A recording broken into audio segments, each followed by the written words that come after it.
I want to end just with just so you can see the press in a nutshell, the media, what the media has become in a nutshell. Earlier, I'm not sure if it was yesterday or last week, I played this clip of Christian Amanpour, journalist, talking to James Comey. I'm just going to play a little bit of it before. Let's play this. Of course, lock her up was a feature of the 2016 Trump campaign.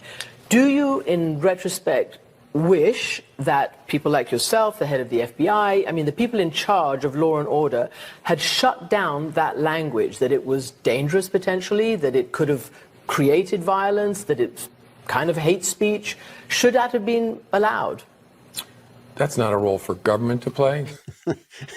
Even Comey is shocked. All right. So Christian Amanpour, journalist, is representing all journalists here, as far as I'm concerned. She's a perfect example of leftist journalism in action. She doesn't support the First Amendment. It's free speech for she, but not for thee. OK, so that's who she is. OK, now here she is parading herself as the journalist's friend. She doesn't like the First Amendment too much, not for you, but for journalists. Any criticism of journalism is a terrible thing. It's cut 7.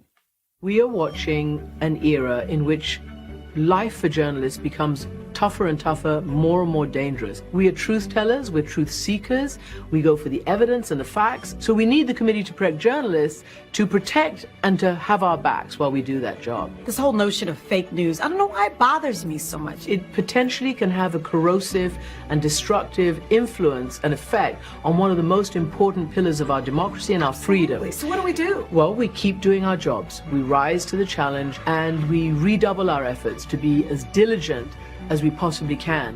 Okay, so no First Amendment for the people, but journalists cannot be criticized. We must not criticize journalists because they are the pillar. She said it. They are the pillar of one of the pillars of our democracy. Right? They're one of the pillars of our democracy. Any attempt to criticize them for the job they're doing is completely off basis.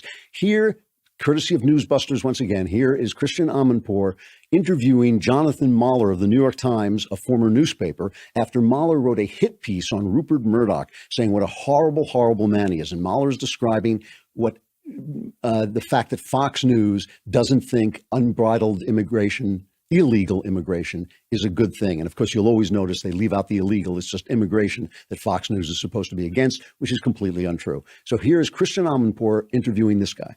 What's happening now on Fox News, which is this very sort of strongly kind of nationalist, kind of ethno-nationalist agenda, which you can also see at their outlet in Australia, Sky News Australia, where they've effectively recreated Fox News during prime time and are pushing the same sort of anti-immigrant sentiments, that we see here in the United States. Well, I mean, look, I have to, point out right now that the danger of this kind of activity, because this Sky After Dark program that you're talking about, I mean, one could say, well, look what happened. It was an Australian who went to New Zealand and massacred 50 people in 2 mosques. I mean, yeah.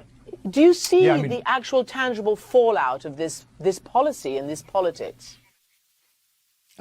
It's unbelievable. So Fox News or their equivalent in Australia is responsible for this clown, this knucklehead in New Zealand who walks into a mosque and kills people. So let's get this straight, okay? No First Amendment for you, but First Amendment very important for the press. No criticizing the press unless it's Fox News, then they're responsible for mass murder in New Zealand. That is the press in a nutshell. That is the way they think, and that's the way they're going to come after Donald Trump. And I'm telling you, it is an open question whether he is going to stand up to them. This is something that really is under his skin now. We're going to see Trump at his Trumpiest. He is going to be ticked off. He's going to clean up Dodge at the DHS. He's going to put Stephen Miller and this other fellow in charge, these hardliners in charge. Let's see if he can take the heat, because he is walking into the kitchen.